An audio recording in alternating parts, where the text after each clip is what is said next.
Welcome, brave soul. I am the forgotten storyteller.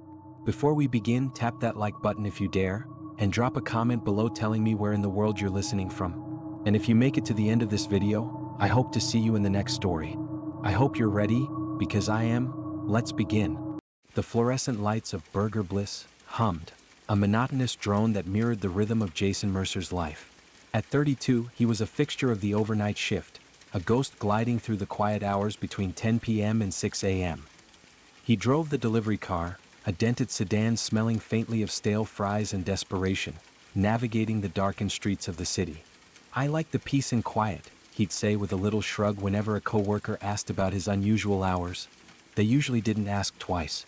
There was something about Jason, a stillness in his eyes, that discouraged prying. His colleagues found him weirdly polite. A little too eager to please, a little too quick to smile, but always keeping a careful distance.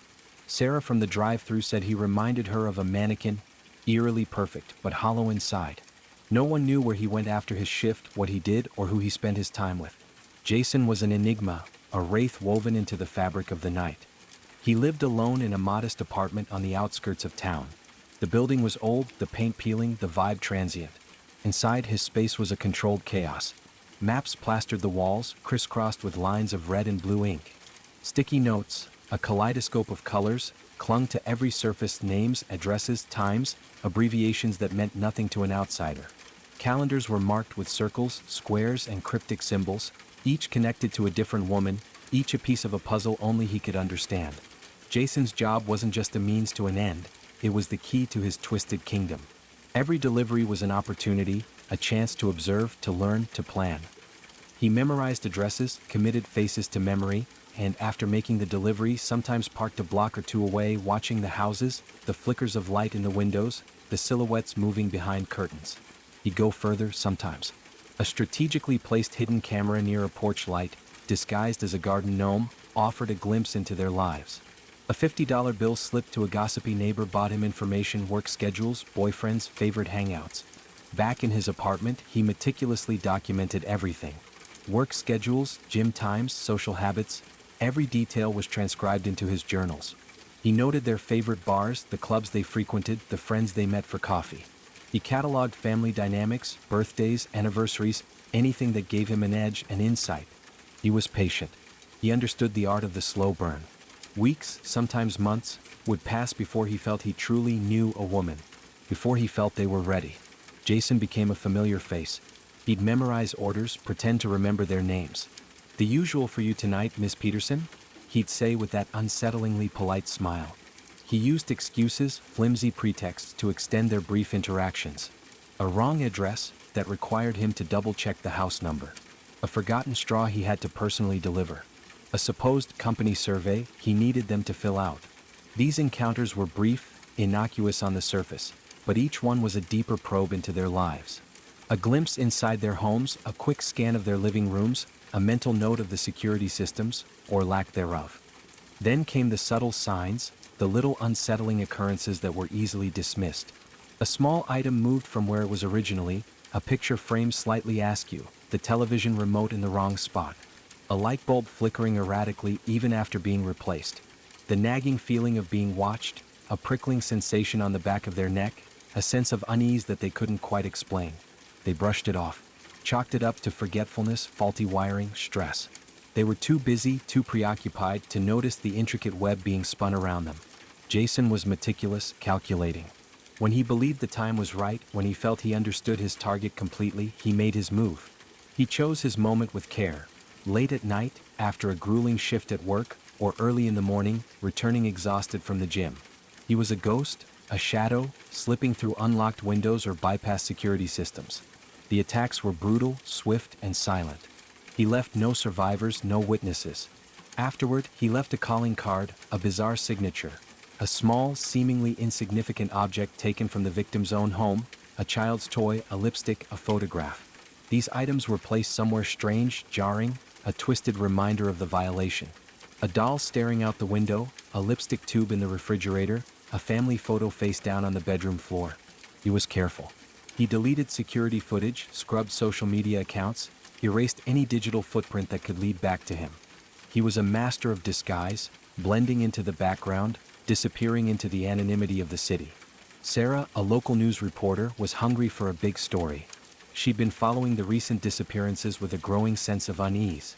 Each case was different, yet there was something unsettlingly similar about them. The victims were all young women, all living alone, all seemingly randomly targeted. Then a breakthrough.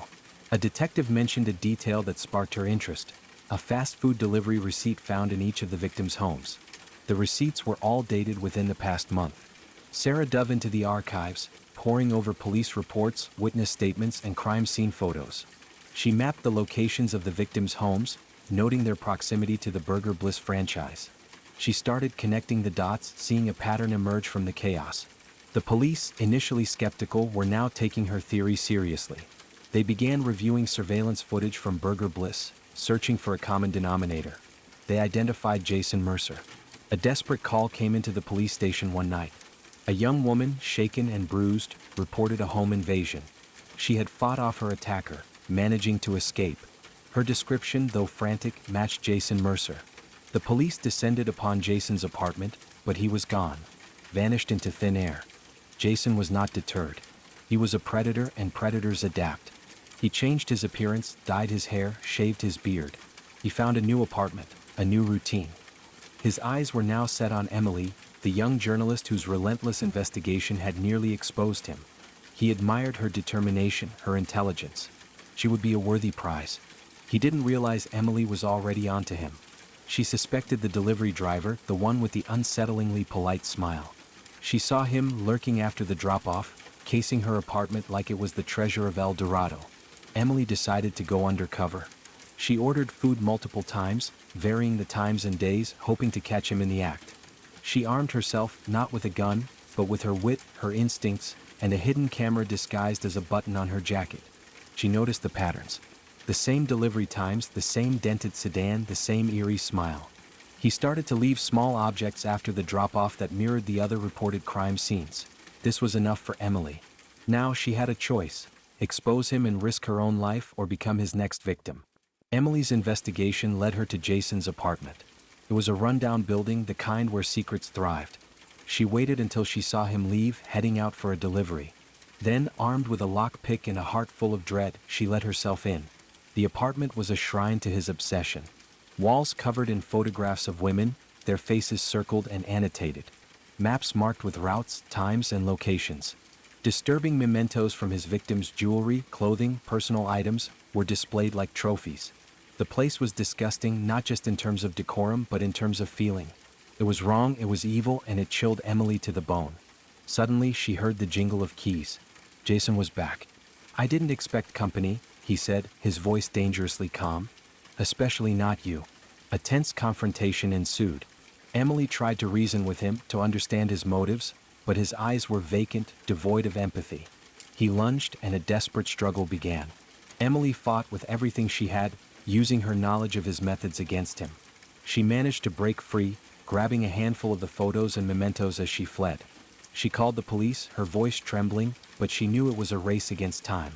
Jason would be gone, vanished once again into the shadows. Jason crossed state lines, changed his name, found a new job at another fast food joint. He delivered food under a different name, his past buried beneath a carefully constructed facade.